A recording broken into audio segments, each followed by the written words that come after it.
जमीयत उलमा हिंद के प्रयास से यूपी में अवैध बताकर बंद कराए गए 30 मदरसों को अदालत ने खोलने का आदेश दे दिया है।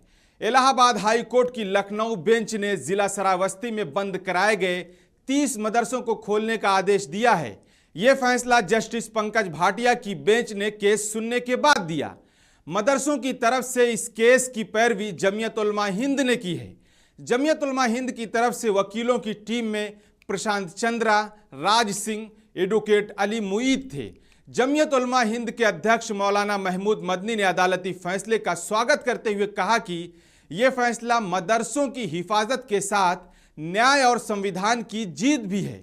उन्होंने कहा कि मदरसे देश और मिल्लत दोनों के लिए रीढ़ की हड्डी की तरह हैं।